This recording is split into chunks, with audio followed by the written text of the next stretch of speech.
আর এভাবেই 3টি হরিণ যখন চলে গেলেন তখন গাছেই বসে রইলেন ওই বদ্ধ তাদের অপেক্ষায়। কত বিশ্বাস, কত আশা যে হ্যাঁ কথা দিয়েছে আসবে। তাই এই 3টি হরিণ যখন আশ্রমে পৌঁছাইলেন আর 3জনে যখন একসঙ্গে মিলিত হলেন আর সবাই যখন নিজের এই কথা দেওয়ার কথা বললেন, শপথের কথা বললেন, তখন সবাই চিন্তা ভাবনা করলেন সেখানে যাওয়া উচিত। কারণ হরিণ হয়েও তার মনে শুদ্ধ ভাব, যে কথা দিয়ে এসেছি আমি সেখানে যাব। এখনকার যুগে কথা দিয়ে কথা রাখে না,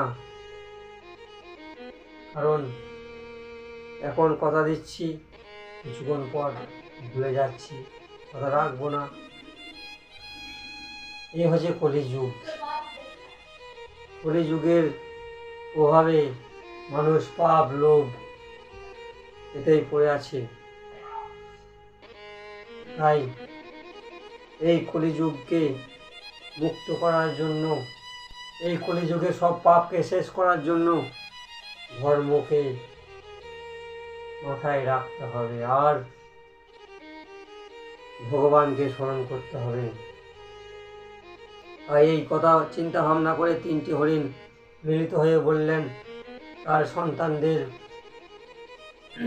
বললেন,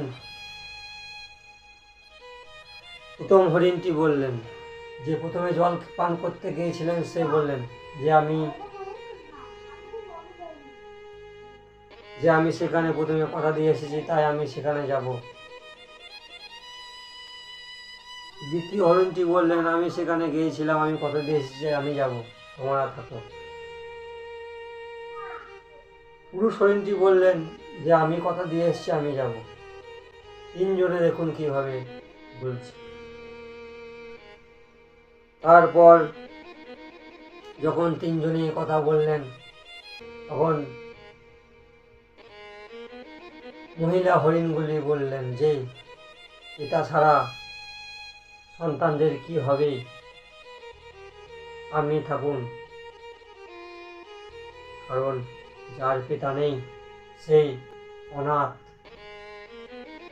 পিতা ছাড়া সে অনাথ, কারণ সব জায়গাতে তার পিতার নাম দরকার।